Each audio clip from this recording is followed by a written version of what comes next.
We thank you, Jesus. Lord, we thank you for your love. We thank you for your mercy.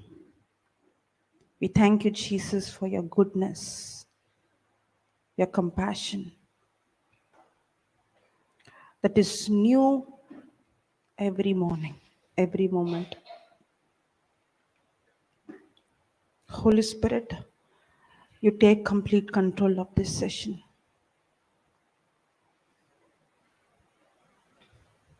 You speak to us just like how when the light shines, everything that is hidden in darkness is exposed. Lord, today as your word is preached, let your word, the gospel, the light of this truth, expose every lies,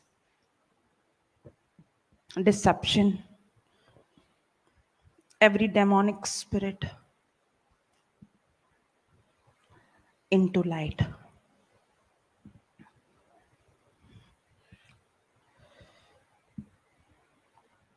Lord, we ask you for forgiveness. The enemy cannot have hold in our life without we agreeing with him, cooperating with him. Many a times, purposefully, we have cooperated knowing it's evil. And many a times, we have been ignorantly cooperating with the enemy. But we thank you, Lord, for your love and your mercy.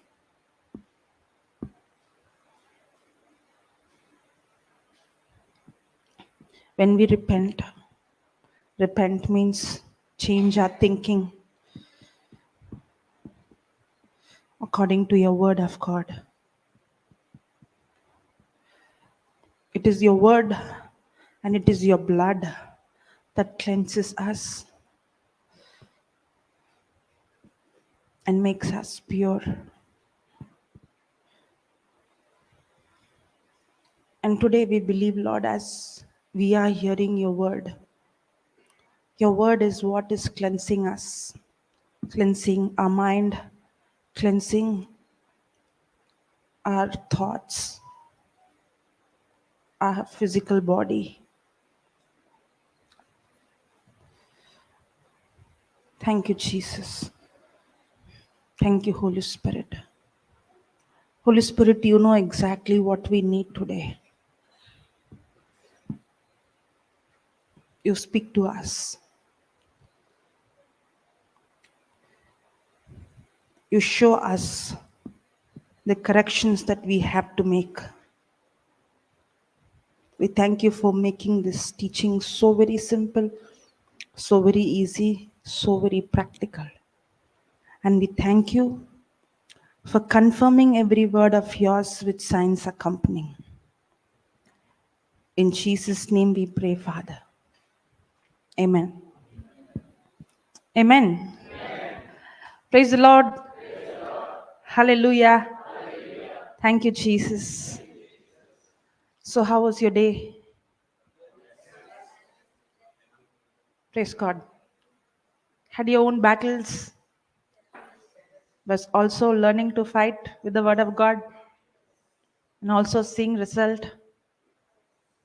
Yeah, that yes is coming. Yes. Praise the Lord. Hallelujah. Thank you, Jesus. Praise you, Jesus. So, we are going to learn something very interesting. Who said, wow? So, every day it's not interesting. The Word of God itself is interesting. Hallelujah. Praise the Lord. Okay. Now,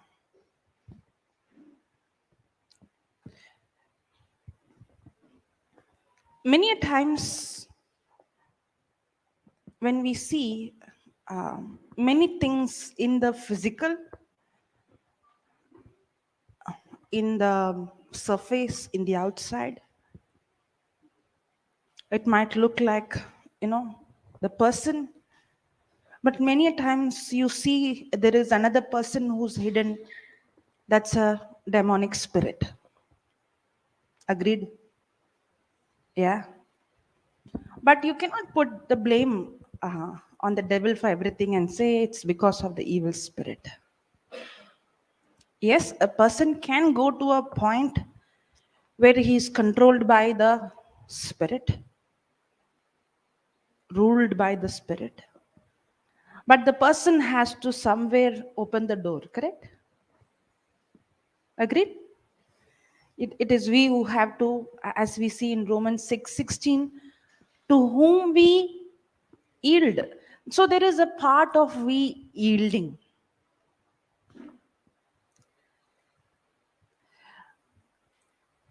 There is another part that is ignorance. Ignorance is very, very dangerous because when we are ignorant, many times we don't even know that we are cooperating with the demonic kingdom. So ignorance is very, very, ignorance of the truth is very, very dangerous. Now, many times, okay, I'm not ignorant. I know the truth. I know the word. But then I can be so carnal. Who's a carnal person? A carnal person is a person whose thinking is governed by his senses. Most of us are like that, no? Are we governed by the word of God or we are governed by our feelings? Most of the time, we are governed by our feelings and our emotion. A carnal person is a person simply who's governed by his feelings, how I feel, how my emotions are is controlling my life.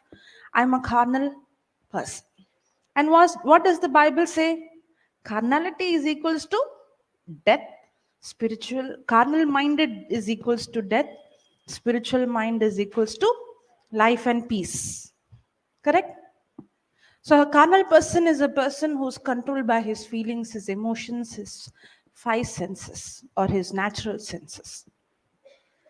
Whenever I'm controlled by my senses, whenever I'm controlled by my emotions, I become a easy prey for the enemy. The Bible says in 1 Peter 5, 5 8, okay, 5 8, that the enemy, yeah, be sober minded, be vigilant, because your adversary, the devil, as a roaring lion, walketh about, seeking whom he may devour. Now, when God created man, God gave man the godship, right? God said man to have dominion and to rule over this planet Earth, correct? For any man to live in this world, he needs a earth suit called what? Body, correct? So nobody can live in this world without this earth suit called body. We had many man of God, woman of God preaching the gospel with signs, wonders, correct? But the day they left this body, they have no more access in this planet Earth. Yes or no? It is not that they don't exist now, they do exist now, but they don't have access in this planet Earth. That's why even Jesus To come to this planet Earth, he needed a earth suit called a body. So Jesus did not come as a thief, but he came through the womb, correct? And he had a body. The word became flesh, correct? But did the devil come through a womb? No. Is he a thief? Now, does he want to rob a body? Yeah. Because the devil cannot, you can put your mics off. You can put that mic off. Yeah. You can put there. Okay. Now, the devil, does he have a body? No. That's why I always say even an ant is more powerful than the devil because the ant has its own body. And we give so much importance to the devil. Does he have a body? No. Without a body, can he have access in this world? No. That's why the devil is seeking. He wants somebody to, he's a thief. He's not going to legally come in, he's going to deceive you. He's a deceiver. He's seeking who will yield his or her body as a house for me, because if I don't have a body, I don't have access in this world. He needs a body. Yes or no? And who is a easy prey? A carnal person. A carnal person is a person whose thinking is governed by his senses, his feelings, his emotions, correct? So he can easily bring a lie because you are so very attracted by what you see, what you hear, correct?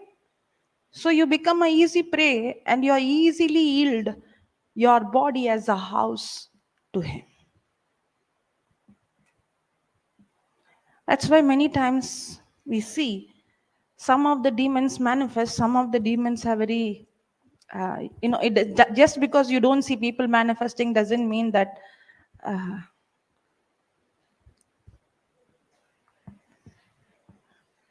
Do we operate in hatred? Do we operate in jealousy? Do we operate in pride? All these characters are from God. Are we created in the likeness and image of God? So where did we get this? Correct? So many a times we have yielded willingly, sometimes ignorantly. But what happens is as we begin to study, we don't need to study about demons, we don't need to study about the kingdom of darkness. But when we study about the truth, the gospel is the light that exposes every lie. And all that we have to do is to do the correction, to repent. Repent means not feeling sorry for our sin. Repent means to change our thinking, because I can feel sorry and yet live the same way. Correct? And Jesus is not saying, first of all, we have to understand none of us can overcome our weakness with our own ability. Correct? So, repent means what? I cannot overcome this with my own power, but God has given me His word, His spirit, His grace, and His authority to submit to His word. And now, when I submit to His word gives me the grace to resist every demonic spirit. Put that James 4:5.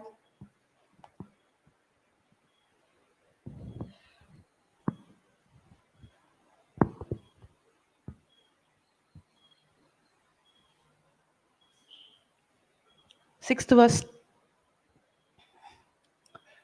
But he gives more grace. Wherefore he said, God resists the proud, but gives grace unto the humble. Who's a proud person? Self centered person who depends on his own strength, own ability, is a proud person. God is not resisting actually the person, but God is resisting that pride in that person. And he gives grace to the humble. Now, submit yourselves, therefore, to God. Resist the devil, and he will flee from you. So, there is something called resisting the devil, correct? Why I have to resist? Because I'm the one who cooperated, right? He will say, you made me your master. You agreed with me. You cooperated with me. That's how I became your master. You became my slave. But now when you know what Jesus has done and you agree what the word of God says, what do? You resist him. Is it very important to resist him? Yes. And now, remember, we learned the ministry of the Holy Spirit. Holy Spirit has come for three things. Reprove the world of, first one, what? Sin. Second one, righteousness. Third one is, who came little later wondering what they are talking about. Okay. What is that? John 8:16. Yeah, now see this. Okay, put 15th verse. Hey, not John 8, I think. John 8, John 18, 16, 16, 16, 8, 16, 16. Okay. And when he is come, Jesus, this, is it in red color? Can you see, or should we make the font bigger? Everyone can see? Last row? Okay, make little big. Okay. Put the sixth verse. No. 7, 7, 7, 7, 7, 7, 7. Correct. 7. Nevertheless, I tell you the truth. Is it in red color? So who's speaking? Jesus. Nevertheless, I tell you the truth. It is expedient for you that I go away. What is Jesus saying? It is for your advantage that I go away. I'm not going to teach this in depth. I'm only going to remind you what we learned. Okay. Nevertheless, I tell you the truth. It is expedient for you that I go away. For if I go not away, the Comforter will not come unto you. But if I depart, I will send him unto you. That's the Holy Spirit. So Jesus is saying, if he is here, he is in flesh, and the flesh has lot of limitation. Correct? But if he goes, then now he is going to come in spirit form. He is going to send the Holy Spirit. But when Holy Spirit comes, he is not going to come in the flesh. And there is no limitation. Now, when the Holy Spirit comes, he can live in each one of us.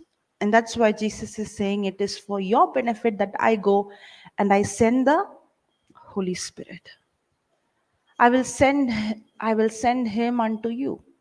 And when he is come, he will reprove the world of three things. See this. Reprove the world of sin and of righteousness and of judgment. This is the ministry of the Holy Spirit. The first thing he does is he reproves the world of sins. Only 2-3 people are alert. Sins are sin. Only one sin. And what is that sin? Unbelief. Not believing in Jesus. What? Yeah. He's not come here to keep saying you know, the devil is the one who condemns you. But Holy Spirit convicts us of one sin of not believing in Christ. And that sin is the root cause for every other sins. I'm not going to go there. Don't tempt me. We have already learnt there that. Okay. Of sin because they believe not on me. The second thing, righteousness. We learned that also. We are the righteousness of, we are made righteous. Are we righteous because of our right living? Was Jesus made sin? Was he made sin because he committed sin? No. We saw in 2 Corinthians 5:21, Jesus who committed no sin was made sin. Now, because we are made righteousness of Christ, made righteousness in Christ, correct? Just like how Jesus, who never committed sin, was made righteous, we who never lived righteous are made righteous. That's why we are the righteousness of God in Christ Jesus. The Holy Spirit has come to convict us that we are the righteousness of God in Christ Jesus. Of righteousness because I go to my Father and you see me no more. And the third one, this is the point I wanted to say now. Third one, and of judgment. And of judgment. Now, what is this judgment? Somehow we all have the mindset that Holy Spirit has come to judge us. He has come to tell us when we go wrong.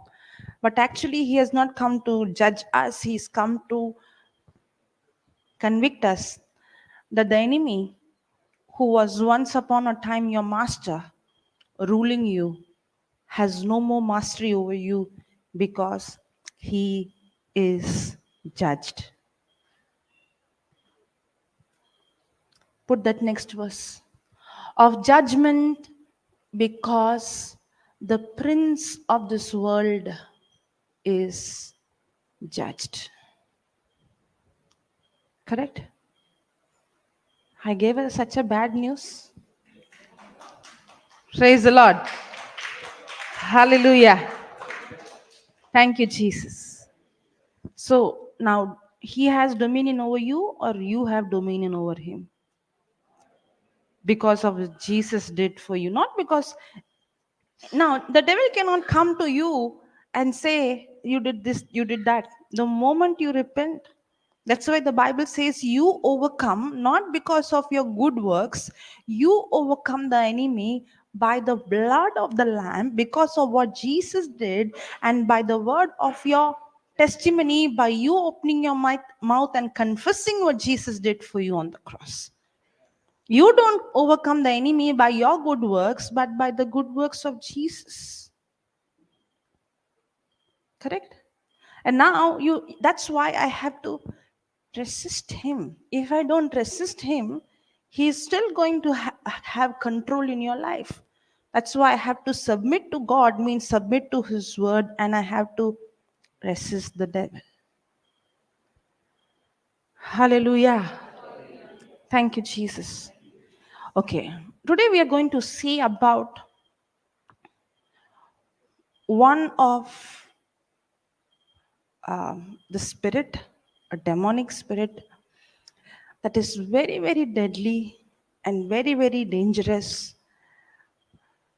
If you don't deal with this spirit, it will destroy your life, and it will destroy you in such a way that it will not allow you to fulfill what God has called you for.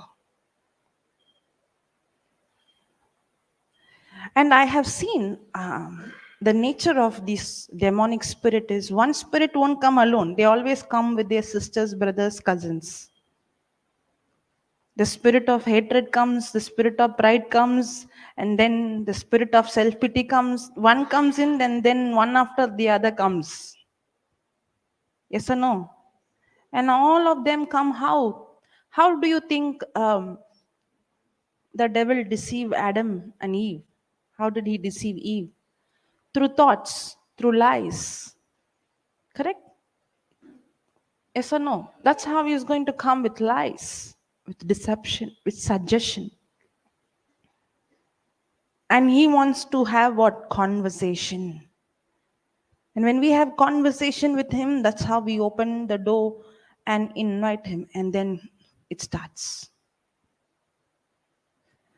Then one thought multiplies, you nourish that thought, and it multiplies into many, many thoughts. It's not just thoughts. If you don't check those thoughts, you are opening door for those demons. Praise the Lord. Okay. I did not tell even till now which spirit we are talking about, no? Yeah, suspense. Hallelujah. What is that? Somebody is asking Jude, do you know? You asked? Okay. No, he doesn't know. This is a very deadly spirit. If I tell you no, everybody will like, oh.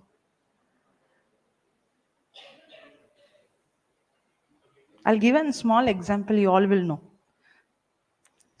When the mother carries one baby and keeps the baby aside and carry.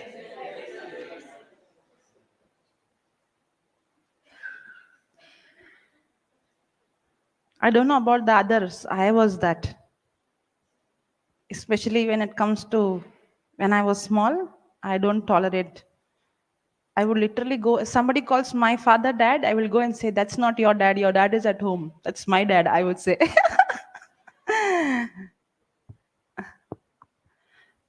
Praise God. Now I have no problem. Thank you, Jesus. Okay, write down.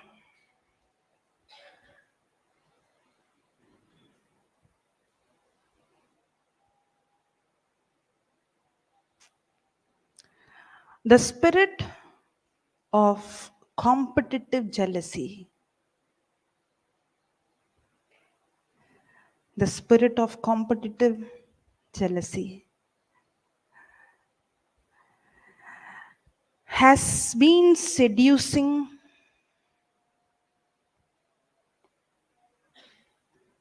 the spirit of competitive jealousy has been seducing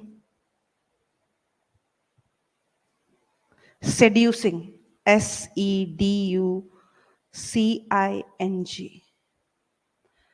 is Princeton? He left? Okay. The spirit of competitive jealousy has been seducing God's people. God's people.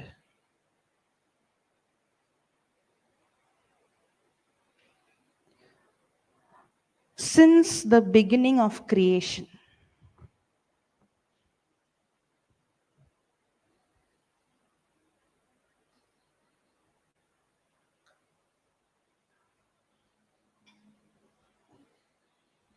The spirit of competitive jealousy has been seducing God's people since the beginning of creation.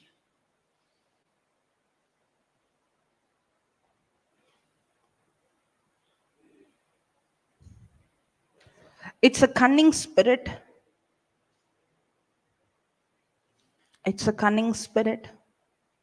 All the demonic spirits are cunning.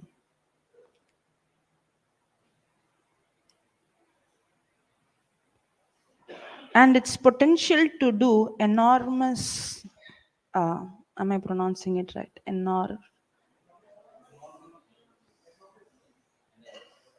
Enormous. Okay. It's a deceiving spirit. What did I say? Cunning spirit, cunning spirit. And its potential to do enormous damage if allowed, if allowed, if allowed to work its destructive way.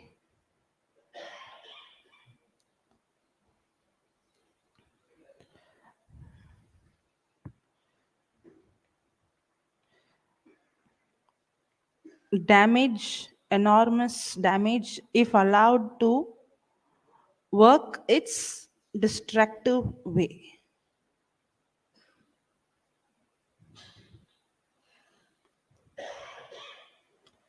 It's a deadly spirit.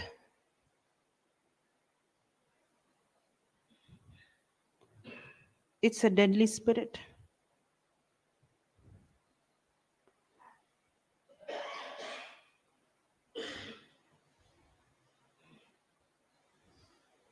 At work, deadly spirit at work in the earth even today. Yes or no?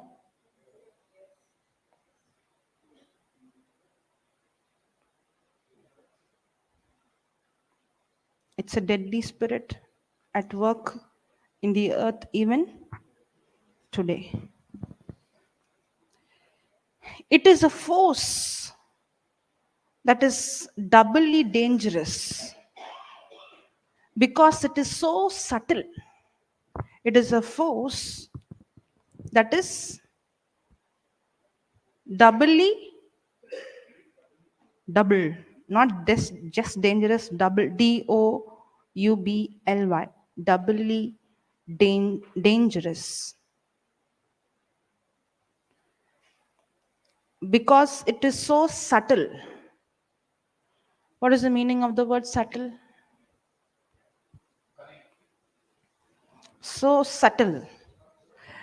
Subtle means you don't even know it's danger. It's so sugar coated that you don't know it's poison. Subtle, not shuttle. Subtle. I'll spell. Even the spelling is subtle. Yeah. I'll give you the spelling. SUB. No, I know the pronunciation. I'm very sure. So don't confuse me. SUBTLE. SUBTLE.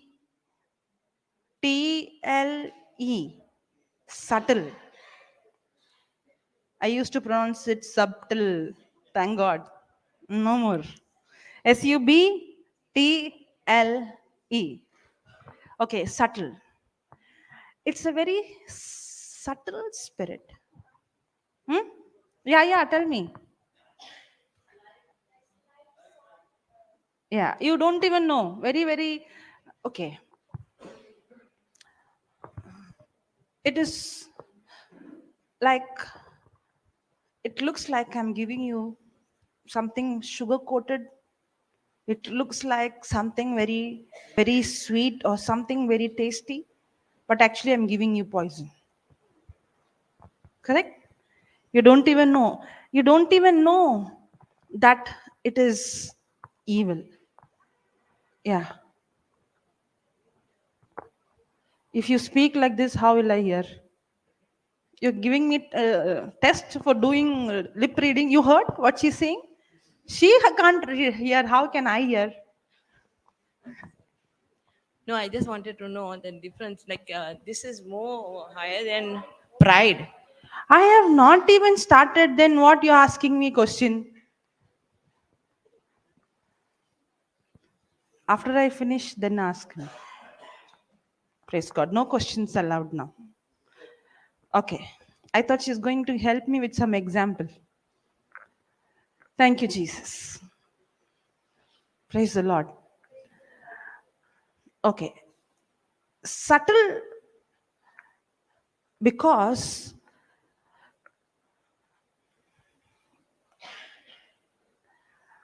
when a person is a robber, everybody knows he's a robber. When a person is a drunkard, everybody knows. Correct? He also knows. When he's a thief, everybody knows. He also knows. But where do we see jealousy?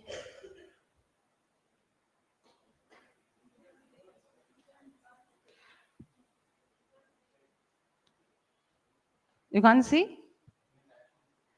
Do we see jealousy more outside who are okay, in the Bible we'll see, okay, in the Bible. There were two groups, two kinds of group. One way called the sinners, the tax collectors, the prostitutes, Correct? Everybody knows that. And they had even demons. Correct? And Jesus casted those demons. Everybody knows they were sinners. Another side, there were one group of people who were called, they called themselves, we are holy people because we know the law. Where did they spend most of the time? But when Jesus was spending time and when Jesus was doing healings, miracles, what came in them? So, where do you find the Spirit mostly?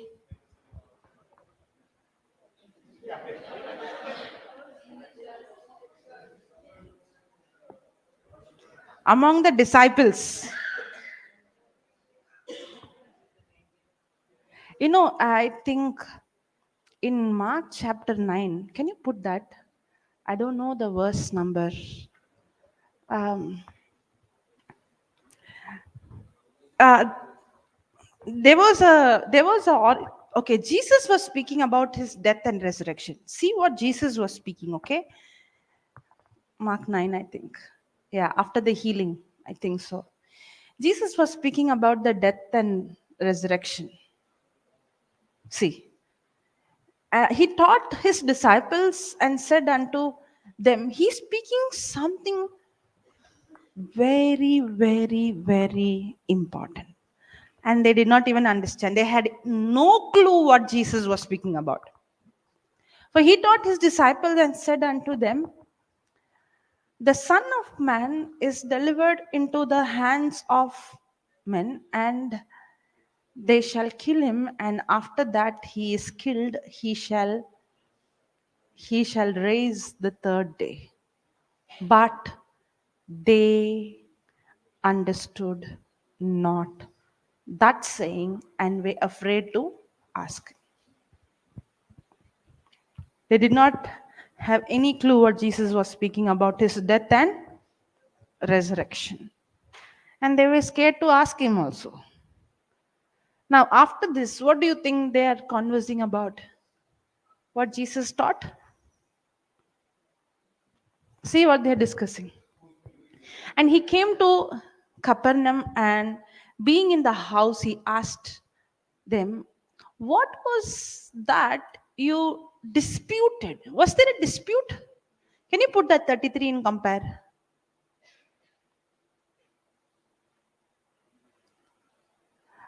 What were you discussing and arguing? Was there an argument? Put some other translation, let me see. What else? Discussion, arguing. Anything about quarrel? Any translation?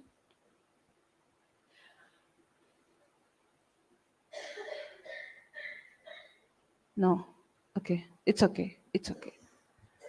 Now, was there a dispute and was there an argument going among themselves? Yeah. These are the sinners, Pharisees, who are all the time hearing the word, seeing the miracles. These are who?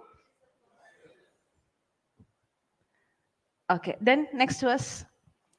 But they held their peace, for by the way they had disputed among themselves who should be the greatest.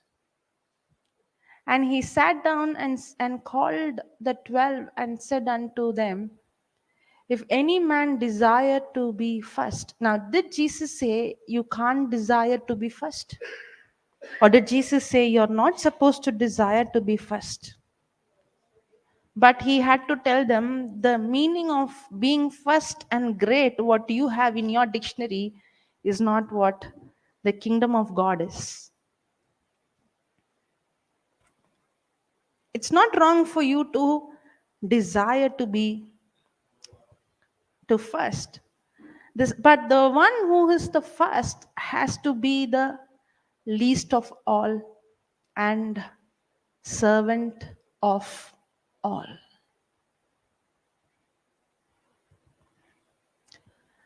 Hallelujah. Thank you, Jesus.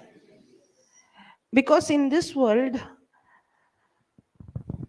when I want to be a leader, I want to rule over people.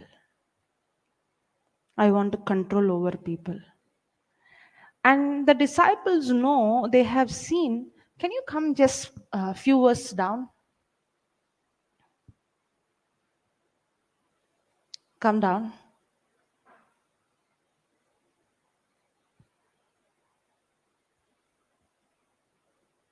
Come down. Okay, can you go to 10th verse? Not this chapter, 10th verse. 10th chapter, not verse, 10th chapter. Go down. Jesus, again, there is second time, James and, no, the two brothers, the mother would, yeah, yeah. Which was, no, no, not 9, 10th chapter. Come down.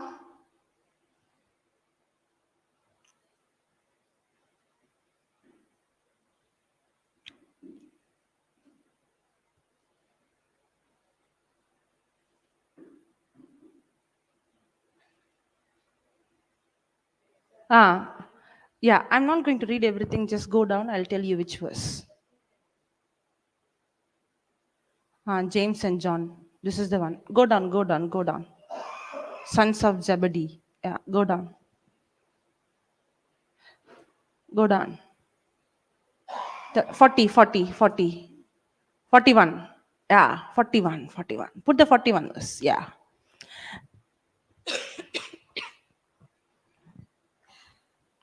Now there is a competition. After the ninth, see, it is not stopped. Huh? Even after Jesus saying the one who wants to be the leader has to be the. Was there a competition going on? Now today morning, Papa was speaking about competition, right? Comparison. Comparison is not wrong, but it becomes demonic when there is jealousy comes in. Now I begin to compete because I'm feeling uneasy. Somebody else has been blessed or somebody else gets what I want to get. Correct? Jealousy is the feeling of uneasiness when I see somebody else being benefited. Yes or no? But yes, so just not coming. Okay.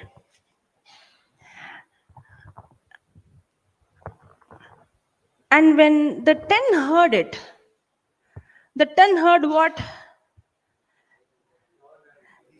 James and John wanted to be one at the right hand, one at the. Why is it? Why others are displeased about that? It doesn't matter, no, whether they are right hand or left hand. Because I couldn't take it when somebody else has been blessed because I want that. That is jealousy. That's not God's character.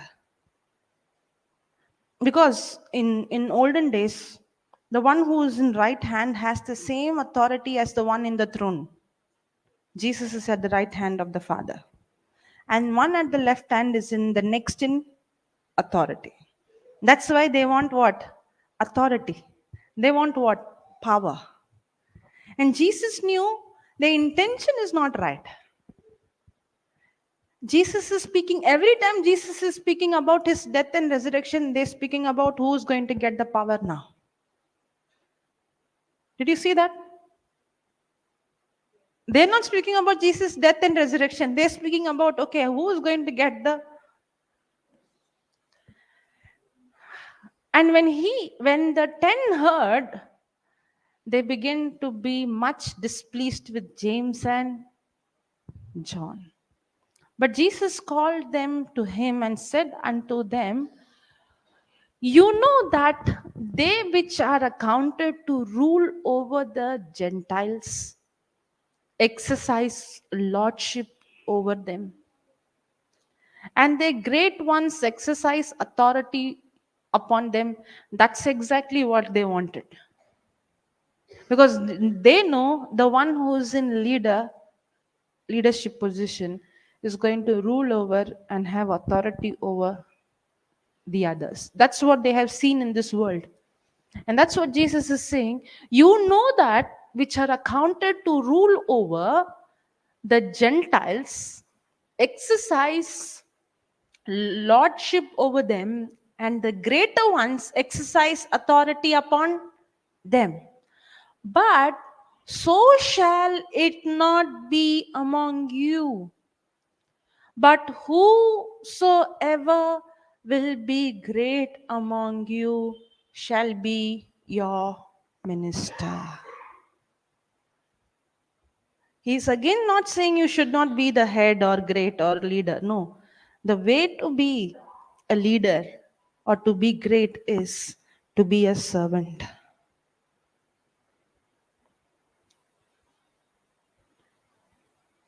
There is one verse, I don't know where it is, somewhere in Matthew or Mark. It says, the one who sits on the table and the one who serves food, with whom the Lord is. You might think the Lord is with the one who sits on the table. No, but with the one who serves food. There is a verse.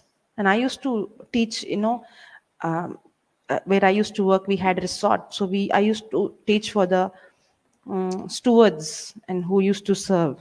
I used to tell them, this scripture becomes true when your attitude is right, if you're doing it with love.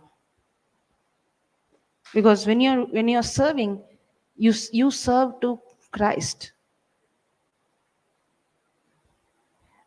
How did Jesus revealed his leadership? How did he show himself as God to us? Did he come to be served or did he come to serve us? But the spirit of competitive jealousy will always seduce us for us to rule over people. It always seduces us for position.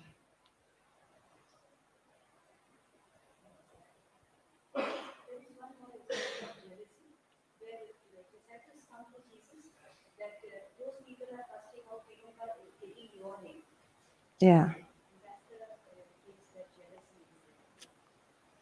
Praise God. Thank you, Jesus. So, where do we see the spirit? Among the so called bad people?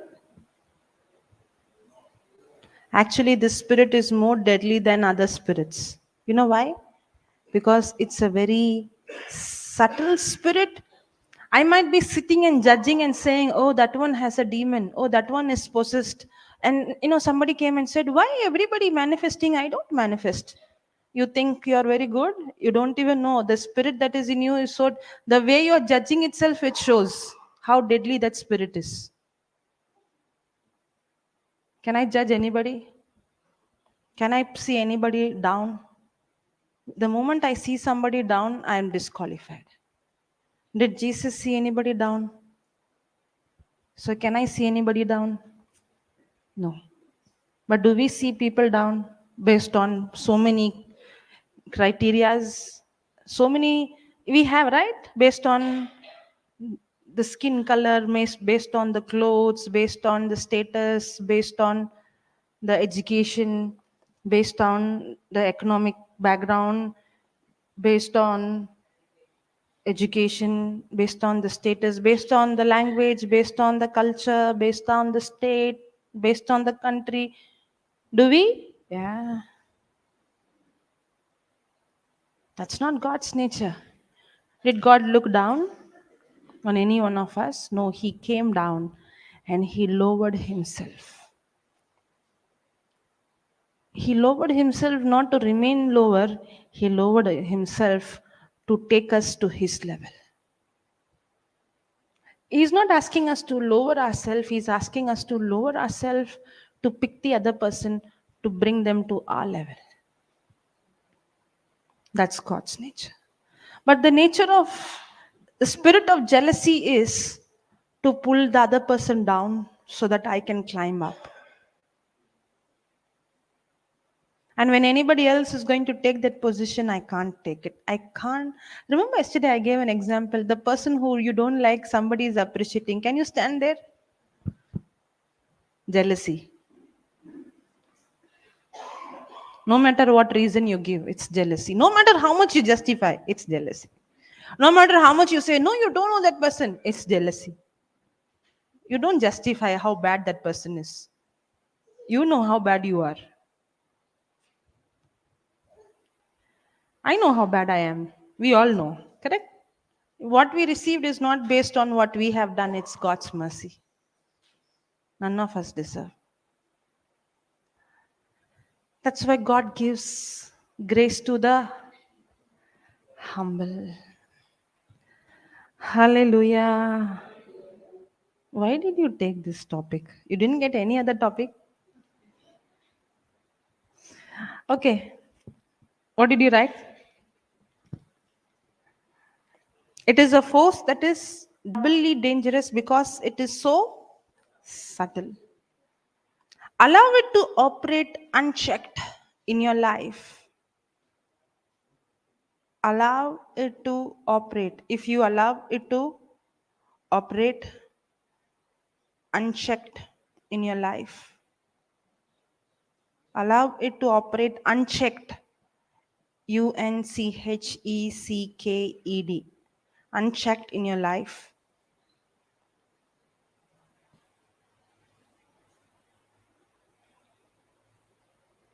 Allow it to operate unchecked in your life, and it will destroy everything. And it will destroy everything.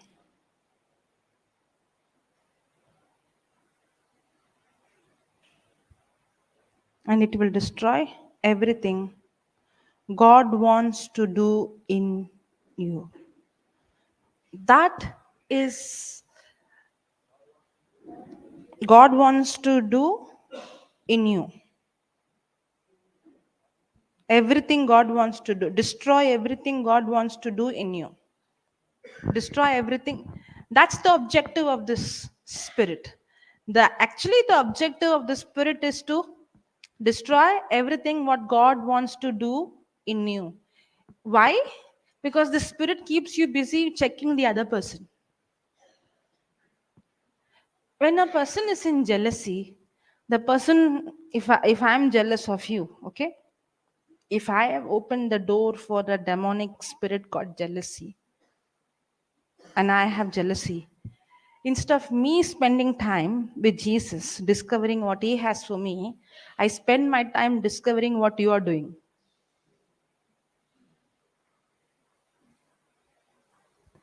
Because now I'm just waiting when I'm going to compare myself, and there is a competition. I want to compete to beat you, to get what you got.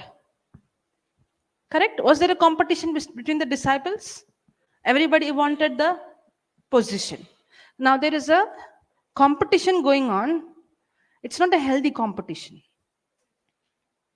Because there is an, how do I know it is not healthy? Because there is an uneasiness in me, because she's getting what I wanted. Happens. And now when there is an uneasiness, when I see people applauding, or somebody appreciating, or maybe she gets a position or she gets a title, and that is causing uneasiness. And now I begin to compete and work hard to do what she's doing. Now, am I working hard to discover, to do what God has called me to do, or am I working hard to compete to do what she's doing? Ah. Am I confusing you? Or I'm showing a mirror? Yeah, that's exactly what's happening. And I was not even aware. And many times you might be thinking, why am I behaving like this? It's an influence of a deadly spirit. Very, very deadly.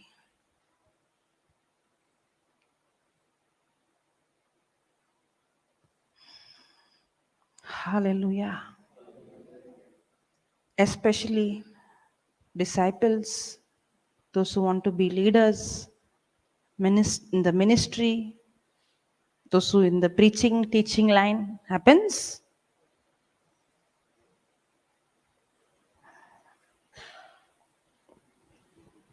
Thank you, Jesus. Okay. What did we see? Competitive jealousy. First, let's see this word competition. The word competition. Competition itself is not evil. I told you. Competition itself is not evil. The word competitive and competition, the word,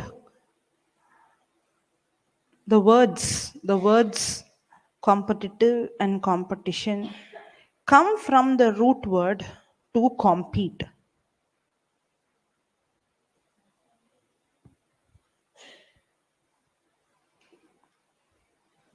The words competition, competitive and competition comes from the root word to compete, which simply means, which simply means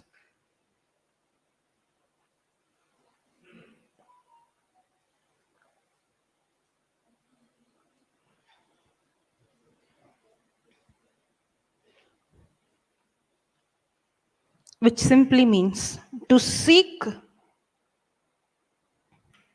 or to strive, to seek or to strive, strive, strive, to seek or to strive for the same things as another.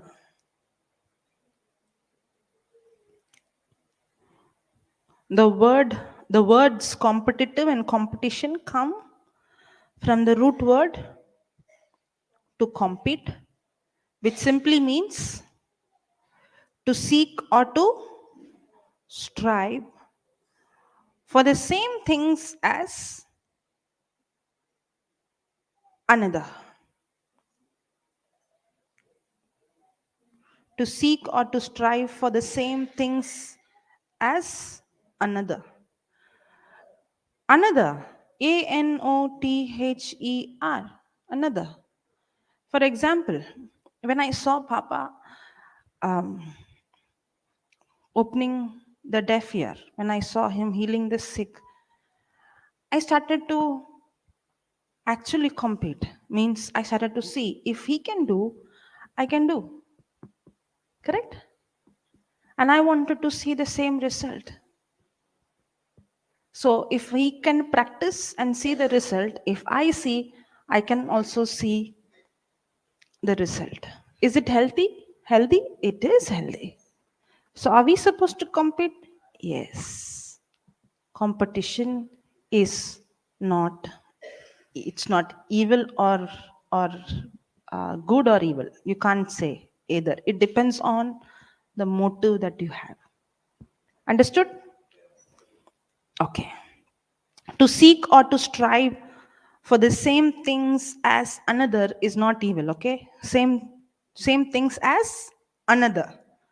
To carry on a contest,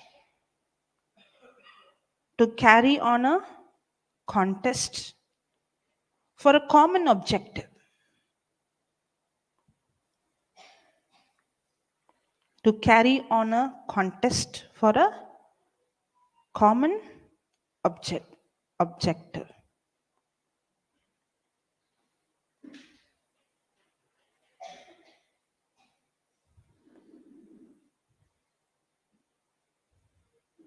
It is competition to seek, it is competition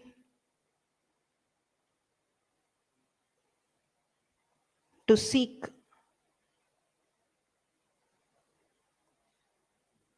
to obtain, to seek, to obtain, to seek to obtain the same goal, to seek to obtain the same goal or the same objectives as another.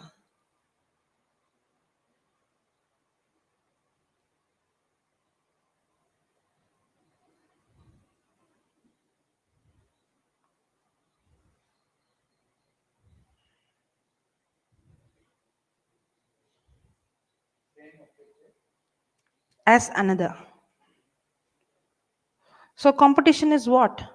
To seek to obtain the same goal or the same objective like another.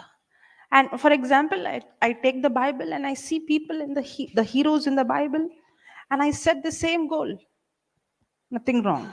Competition is not wrong. If the perspective is good, then it is very healthy. Okay? Competition in and of itself can be good or bad. Write down. Competition in and of itself can be good or bad.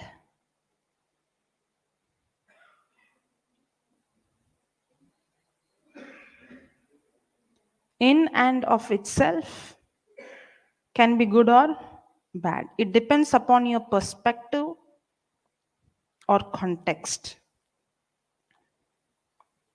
It depends upon your perspective or context.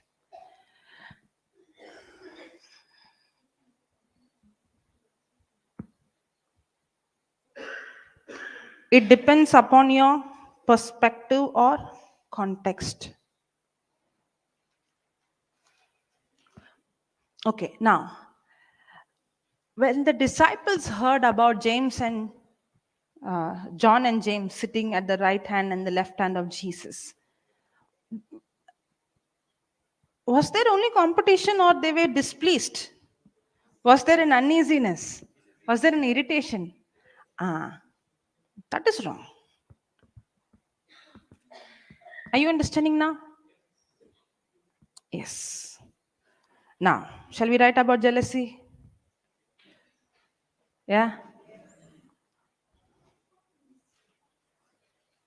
What, sister?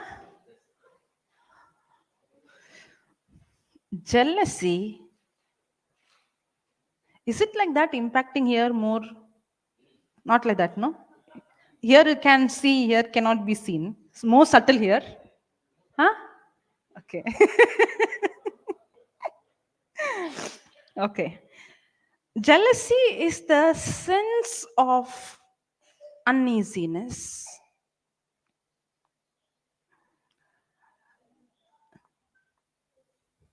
Okay, you have to study this, okay? Jealousy is the sense of uneasiness or anxiety. I become uneasy or I know I become anxious.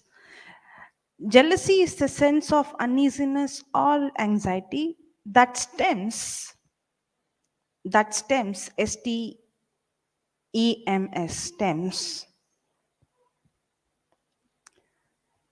from the fear. See the root, fear.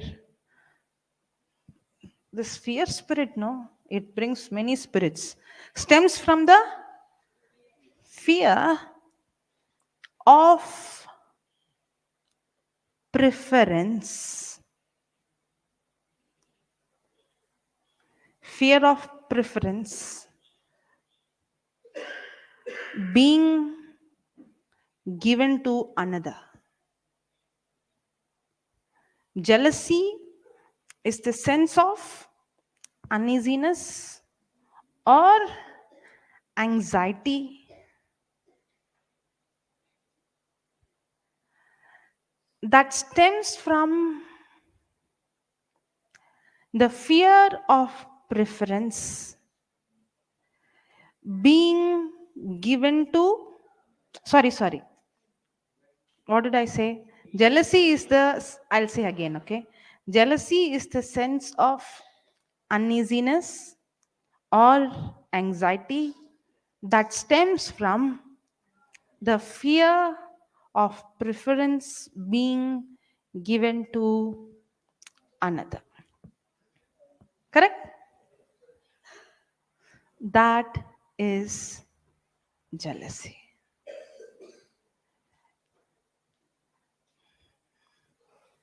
So when I see somebody else given fear or preference,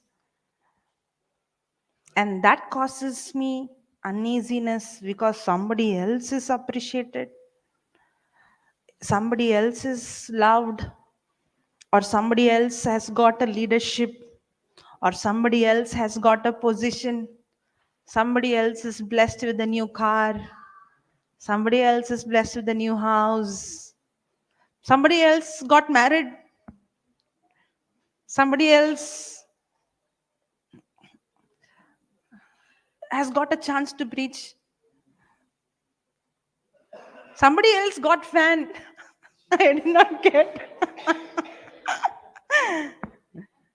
It can be a small matter or big matter. The matter doesn't matter. Correct?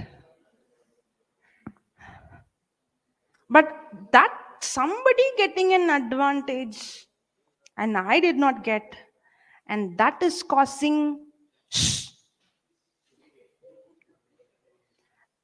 and that is causing uneasiness.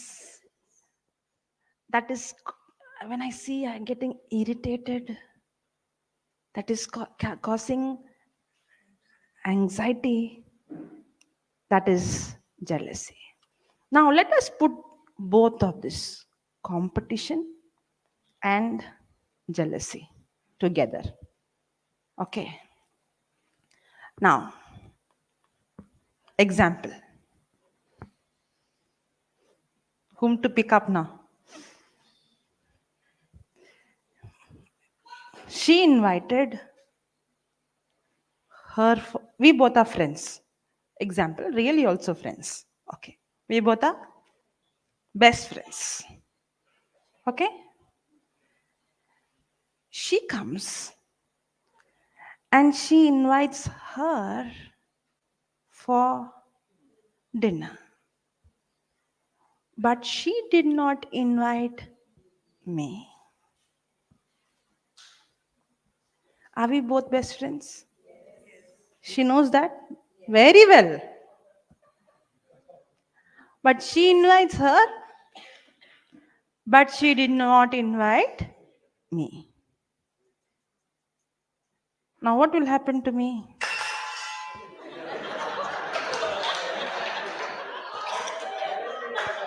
That's exactly what happens.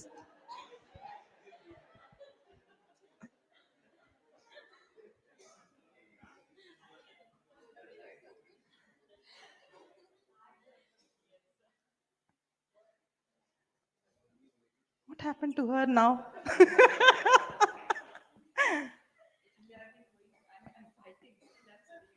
Okay, okay. Now, when I come to know, I started thinking, why is that she's invited and she's given importance and she's given preference, and why I'm not given that preference? That's when starts the competition. I begin to compete with her. Happens because now I have set a goal. I want what she has. For a good reason? No, because why is that you are, she didn't understand in her face. Hmm.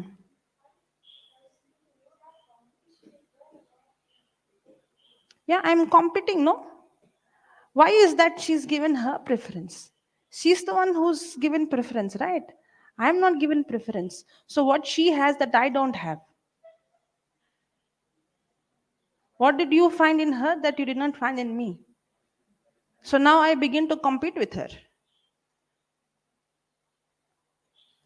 to show that I'm better than her. Happens? And when there is, when I begin, now that's when it becomes competitive jealousy.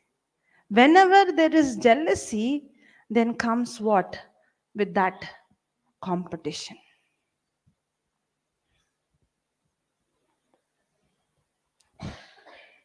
And I'm going to waste all. And you know what? Why it is very, very dangerous is what God has for her is excellent. What God has for me is excellent. But I have believed a lie thinking what God gave for her excellent, which I don't have. But what God has for me, not the same, but something else that is excellent. Why am I comparing that with me? And I am, in spite of discovering what God has for me, I'm wasting my time on somebody else's calling.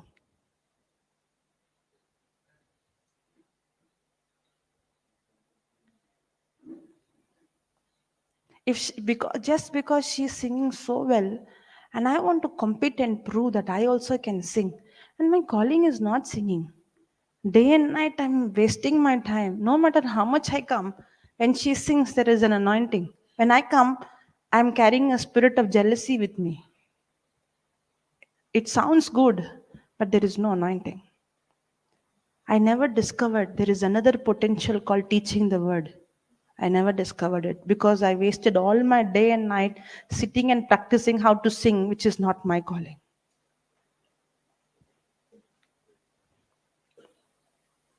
At least sitting and singing, no problem. Most of the time, I'm spending time in looking at what she is doing, where she is going, where she is coming, what she is eating, what she spoke. Because now all my lens are fixed to find when you go wrong. You know what she did? Happens. When I'm jealous of somebody, do I have binoculars to check their mistakes, to criticize them?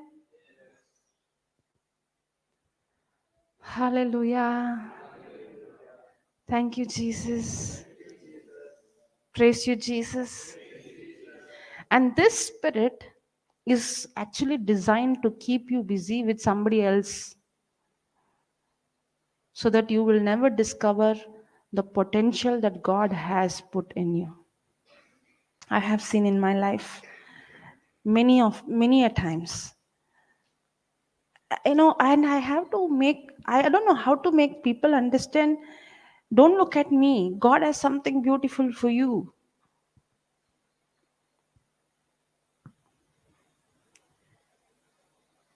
The Jude is giving a smile. Huh? Oh, which Jude? Okay, Jude. If I say full name, they will know. Jude Arokyo Raj, they know. They know. Okay, Jude, who's sitting there at the computer. Now they are.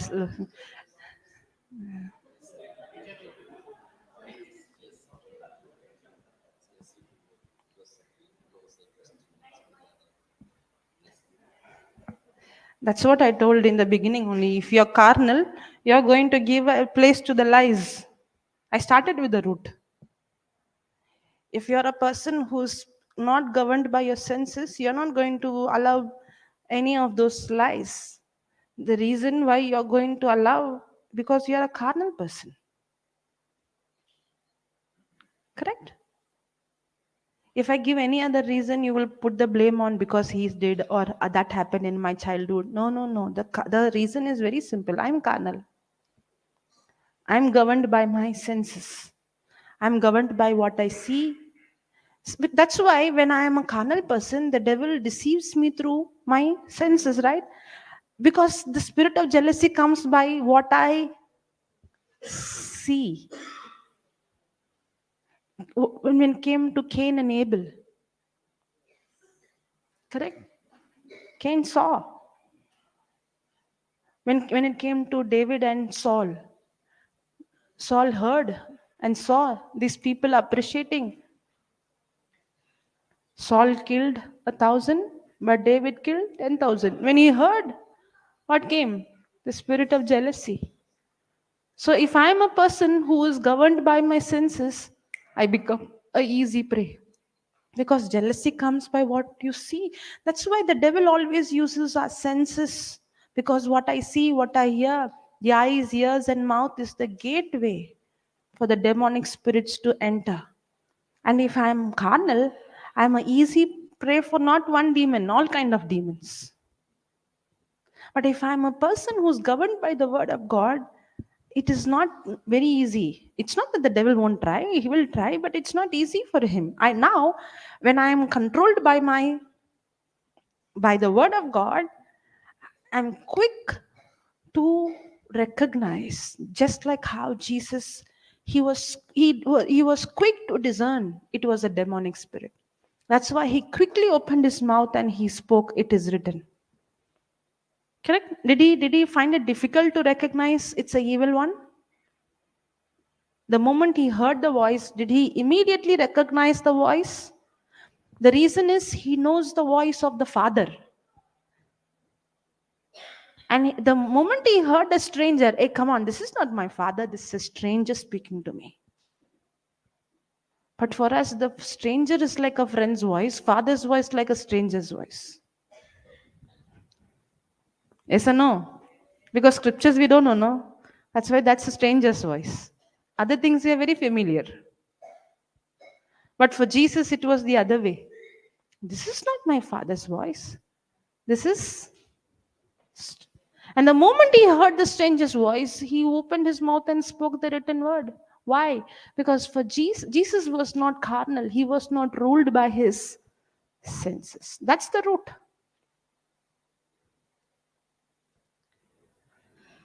Even for Eve, if she would have not had the conversation, she would have never had the temptation to eat that fruit. She would have never even had a thought of going and eating it. She never had that thought until she had a conversation. The devil gave that thought, which she nourished it.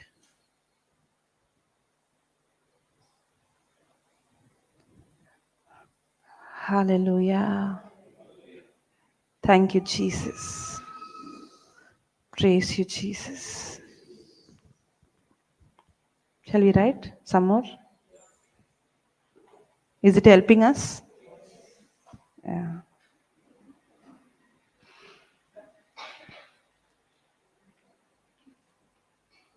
What did you write?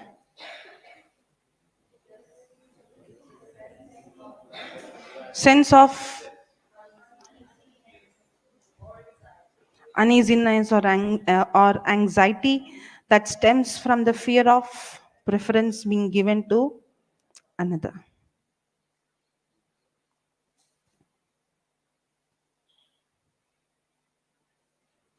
It was competitive jealousy.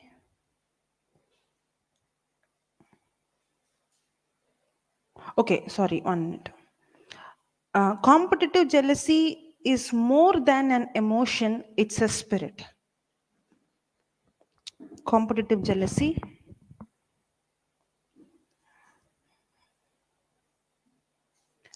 Competitive jealousy is than a more than an emotion, it's a spirit. How many times we think jealousy is a emotion? It's just a kind of feeling I feel. No, no, no. Whenever you feel uneasy, somebody is appreciated, remember, you are not, you don't have that in nature, because we are created in the likeness and image of God. Remember that. God never had that character of being uneasy when somebody is blessed. In fact, his character is, he has never seen his benefit. He always had joy. Jesus embraced the cross with joy. And man is created in the likeness and image of God. But when sin came, sin nature entered. It was the fallen nature of man to have all this uh, character of the demon. Pride was his nature, Lucifer's nature. Jealousy is Lucifer's nature. Fear is his nature. God has not given us the spirit of fear. And when we see any of this character in us, don't think it's just a feeling or an emotion. Again, it's a deception of the devil. We take it lightly and we think, I'm just feeling that way. How can you feel that way when you're not created that way? Because we are created in the likeness and image of God. How can you have a feel of being feeling uneasy when somebody is blessed? How can you have hatred? How can we have offense? How can we have bitterness when somebody is blessed? How can I have fear? How can I have anxiety? How can I have worry? These are not the characters of God, and we are created in the likeness and the image of God. And it was our old nature that was not God's nature that came because of sin, because the devil had dominion. But now we are born again. We are new creation. Now we have God's nature. And if we see any of these things, the devil wants to convince you fear is a feeling, and feeling uneasy is a feeling, being bitter to somebody is a feeling, having hatred to somebody. It's not a feeling. It is an indication that I have a spirit, because this is not from God. If it's not from God, then from where it is? It's from the enemy. And I'm not supposed to live with it. I have to quickly repent. I have to submit to the word, and I have to resist the spirit. Not with my willpower. I have to submit to the word, because the grace of God is in the word of God. Are you understanding? Yes, so it is not an emotion. When I see these qualities in me, I have to immediately recognize this is not an emotion, this is not a feeling. I have opened a door for a demonic spirit. That's what the gospel does. The gospel shines the light and it begins to expose us. I always say that it exposes. We don't even know that there is a demonic spirit working, but once these truths are preached, that's when you begin to realize, okay, I have opened. And that's why this spirit is hindering me to see God's potential in my life. Correct? Praise God. Nobody wants to speak. Okay, no problem. Thank you, Jesus. Yeah. Competitive jealousy is more than an emotion, it's a spirit. A spirit that has been confronting, a spirit, or you can write a demonic spirit that has been confronting,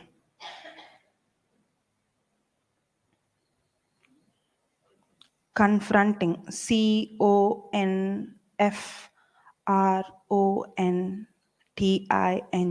confronting God's people, God's people.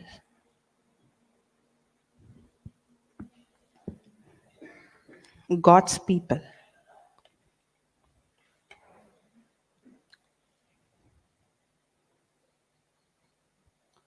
Since the very beginning of time, since the very beginning of time,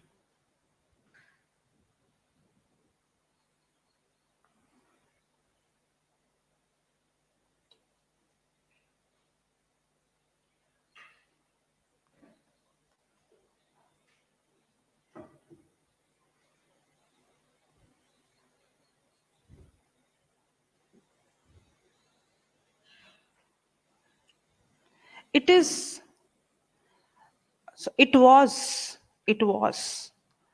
competitive jealousy. It was competitive jealousy.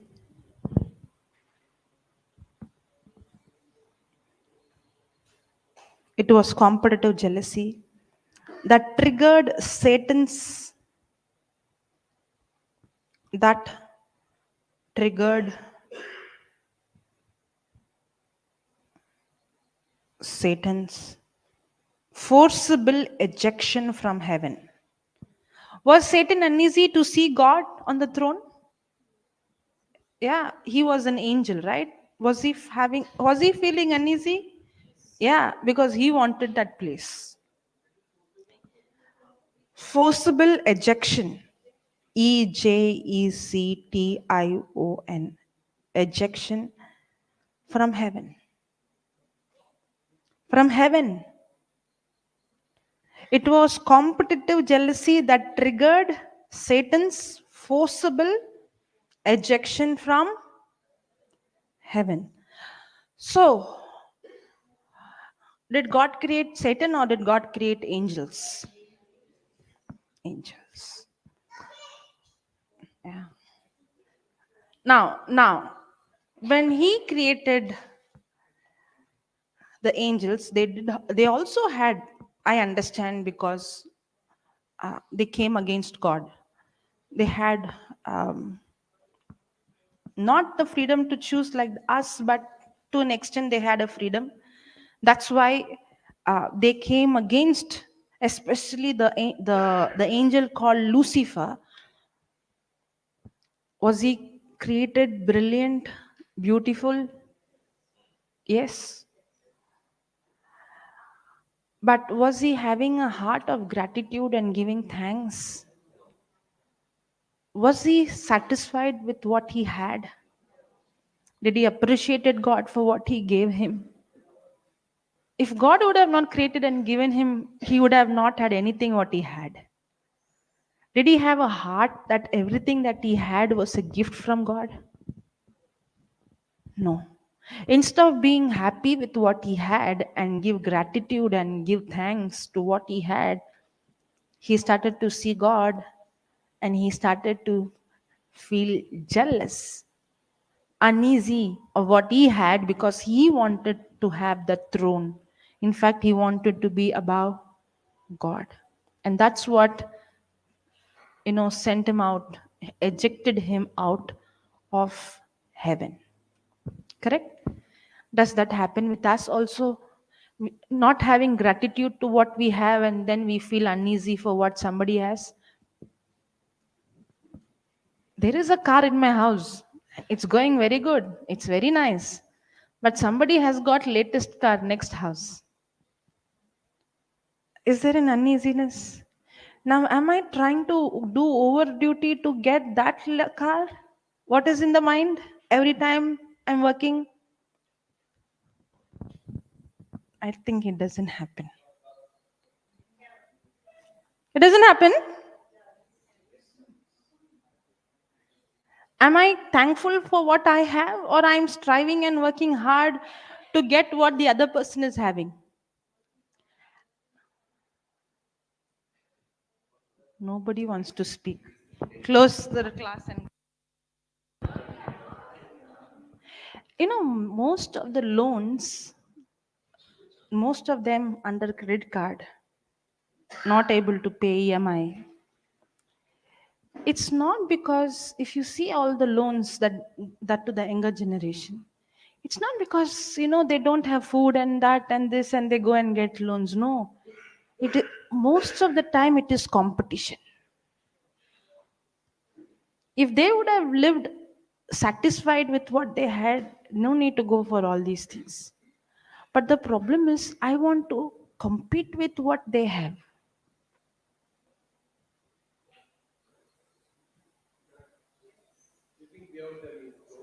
Yeah, I am earning this much, but I want to spend this much just because so and so. Because I am feeling uneasy when somebody else is having something. You are spending all your life, you spend your time, and the media is it's a unrealistic, it shows you unrealistic people who come on the media have no flaws. The skin has no flaw, their hair has no flaw, their body has no flaw, and now you're trying hard to maintain that flawless figure, and you spend all your money for that. If you go and see those people after they remove their makeup, they're also like us only. Sometimes even worse than us.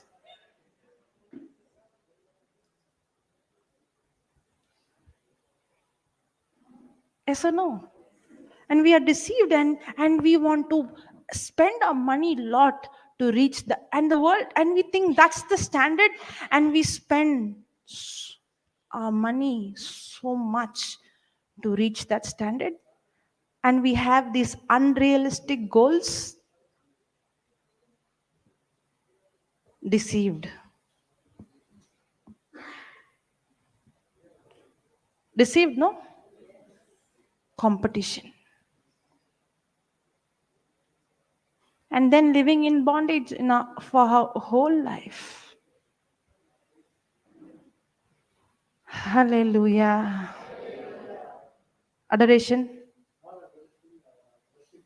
Worship. Okay. Praise the Lord. Okay, let's close our eyes. We'll continue tomorrow. Thank you, Abba Father. Thank you, Holy Spirit. Lord, we thank you for teaching us and showing us how dangerous it is to open door for the spirit of jealousy. And we never even knew that it's a demonic spirit. Many times we think it's just a feeling, it's an emotion. But today, as your word is preached, we realize, Lord, we are deceived by this spirit of competitive jealousy.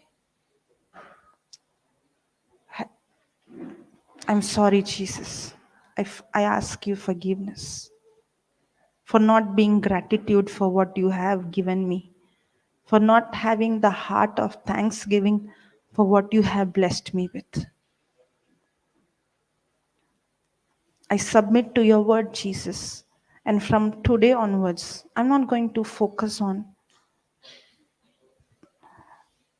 the other people, but at the same time, I'm going to have a healthy comparison that will help me to grow, that will help me to fulfill the call that you have. But never, ever tolerate this spirit of jealousy in my life. Not by my willpower, but only by your grace. Thank you, Holy Spirit, for revealing this truth, teaching us, and making this, bringing this spirit from darkness to light. In the name of Jesus, I renounce the spirit of competitive jealousy from my life. I repent and I ask forgiveness, Lord, and I forgive every person and I bless every person. And from now onwards, when I see somebody blessed, I'm also going to be glad and rejoice with them. And thank you for the blessing in their life. In Jesus' name we pray. Amen. Let's give the Lord a big hand. Praise God.